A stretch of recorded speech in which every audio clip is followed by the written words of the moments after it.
மானாமதுரை காவல்துறையால் ஒரு குற்ற வழக்கிற்காக விசாரணைக்காக அழைத்து செல்லப்பட்ட ஆகாஷ் டெலிசன் என்ற இளைஞர் உயிரிழந்தது தொடர்பாக 4 நாட்களுக்கு மேலாக போராட்டம் நடைபெற்றுக்கிட்டு இருக்கு. இதனைத் தொடர்ந்து இன்று ஆகாஷ் டெலிசன் அவர்களுடைய இந்த ரிமாண்ட் ஸ்டேட்மெண்ட் வெளியாகியிருக்கு. அதில் அவர் என்ன சொல்லியிருக்காருன்னா, தன்னை காவல்துறை கைது செய்து அழைத்து செல்லும்போது ஒரு இடத்தில் வைத்து எனது கண்களை கட்டி முட்டிக்காலுக்கு கீழே ஒரு கல்லை வைத்து மேற்பகுதியில் ஈரசாக்கை போர்த்தி இரும்பு கம்பிகளை கொண்டு காவல்துறையினர் தாக்கி எனது கால்களை உடைத்தார்கள்.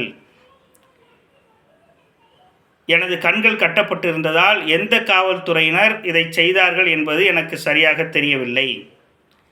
இந்த செய்தியை நீ நீதிமன்றத்தில் சொல்லக்கூடாது என்று என்னிடம் வற்புறுத்தினார்கள் என்று அவர் அந்த ஸ்டேட்மெண்ட்டில் பதிவு செய்திருக்கிறார். இதன் மூலமாக காவல்துறை கொடுத்த அறிக்கை பொய்யானது என்பது தெளிவாக தெரிகிறது. காவல்துறை பிடியிலிருந்து ஆகாஷ் டெலிசன் தப்பி ஓட முயன்ற போது தடுக்கி விழுந்து அவர் கால் உடைபட்டதாக காவல்துறை ஏற்கனவே தெரிவித்திருந்தது. இப்போது ஆகாஷ் டெலிசன் அவருடைய அந்த ஸ்டேட்மெண்ட்டிலிருந்து திட்டமிட்டு காவல்துறை அவருடைய காலை உடைத்திருக்கிறது என்பது புரிகிறது. இதன் மூலமாக இந்த ஆகாஷ் டெலிசன் அவருடைய மரணத்தில் ஒரு சந்தேகம் இருக்கிறது அப்படிங்கிறத நம்ம உறுதி செய்ய முடிகிறது.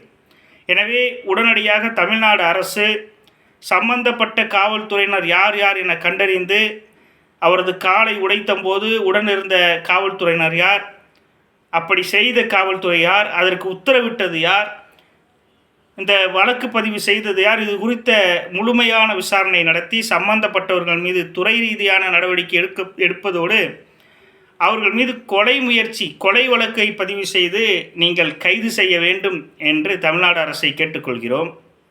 தொடர்ச்சியாக தமிழ்நாட்டில் குற்றப்பின்னணிக்காக கைது செய்யப்படுவர்களுடைய கைகள் உடைக்கப்படுவது, கால்கள் உடைக்கப்படுவது, மாவு கட்டு போட்டு அவங்க அழைத்துட்டு வருவது, இதெல்லாம் ஒரு பெரிய சாதனை செய்கிறது போல காவல்துறை தொடர்ந்து இந்த செயல்களை செய்துக்கிட்டு இருக்கு. நம்மளும் சரி அவங்க நீதிமன்றத்திலிருந்து தப்பிடுறாங்க, இந்த பனிஷ்மெண்ட்டாவது கிடச்சதுன்னு சொல்லிட்டு சந்தோஷப்பட்டுக்கிறோம். இது திட்டமிட்ட அப்பட்டமான மனித உரிமை மீறல். இன்றைக்கி ஒரு குற்றப்பின்னணி செஞ்சவங்களுக்கு கால் உடைக்கப்படுது, கை உடைக்கப்படுது. ஆனால் நாளைக்கு யாரோ ஒரு சாமானியன் தாக்கப்படலாம். எந்த குற்றப்பின்னணியும் செய்யாத ஒருவர் யாரோ ஒருவரின் தூண்டுதலின் பேரில் ஏற்கனவே மடப்புரம் அஜித்குமார், அந்த காவலாளி அஜித்குமார் காவல்துறையால் அடித்து படுகொலை செய்யப்பட்டது போல் நாளை ஒரு சம்பவம் நடைபெறலாம். ஆக காவல்துறையுடைய இதை போன்ற செயல்களை நாம் ஊக்குவிப்பது அபாயகரமானது. தமிழ்நாட்டில் இது எதிர்காலத்தில் மிகப்பெரிய ஒரு முன்னுதாரணமாக அமைந்துவிடும் என்பதை நாம் உணர்ந்து கொள்ள வேண்டும். காவல்துறை எல்லாரிடத்திலும் இதை மாதிரி நடந்துக்கிறதா?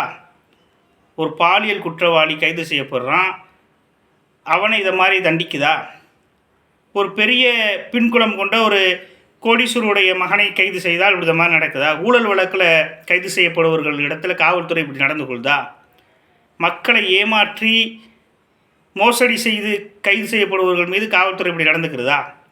இப்போ காவல்துறை அவருடைய பின்புலங்களை அறிந்து, அவருடைய சாதிய பின்புலம், அவருடைய குடும்ப பின்புலங்களை அறிந்து ஒரு சாமானியரிடத்தில் இவ்வாறு நடந்து கொள்கிறதா என்ற கேள்விதான் நமக்கு எழுகிறது. எனவே காவல்துறை எல்லாரிடத்திலும் ஒரே மாதிரி நடந்து கொள்வதில்லை. இது காவல்துறையை அவருடைய ஹீரோயிசத்தை காட்டுவதற்காக இது திட்டமிட்டு இது போன்ற செயல்களை தமிழ்நாட்டில் தொடர்ச்சியாக செய்து கொண்டிருக்கிறார்கள். இது மனித உரிமை ஆணையம் இது நேரடியாக தலையிட வேண்டும். மனித உரிமை ஆர்வலர்கள் இதற்கு எதிராக குரல் கொடுக்க வேண்டும். இதை போன்ற தொடர்ச்சியான காவல்துறையின் நடவடிக்கைகளை நாம் தட்டி கேட்க வேண்டும். இன்றைக்கு ஒரு குற்றப்பின்னணி உடையவருக்கு நடப்பது நாளைக்கு ஒரு சாமானியருக்கு நடக்கலாம், ஒரு சமூக ஆர்வலருக்கு நடக்கலாம். மக்களுக்காக குரல் கொடுக்கக்கூடிய சமூக பற்றுடைய சமூக ஆர்வலர்களுக்கு இது நடக்கலாம். ஆகவே இதை நாம் ஒரு காலம் ஏற்றுக்கொள்ள முடியாது, ஏற்றுக்கொள்ளக்கூடாது. இதற்கு எதிராக கடுமையான குரல் எழுப்ப வேண்டும். எனவே தமிழ்நாடு அரசு உடனடியாக சம்பந்தப்பட்ட காவல்துறை அதிகாரிகள் மீது கொலை வழக்கை பதிவு செய்து அவர்கள் அனைவரையும் கைது செய்ய வேண்டும் என்பதுதான் எங்களுடைய பார்வையும் கோரிக்கையும். நன்றி.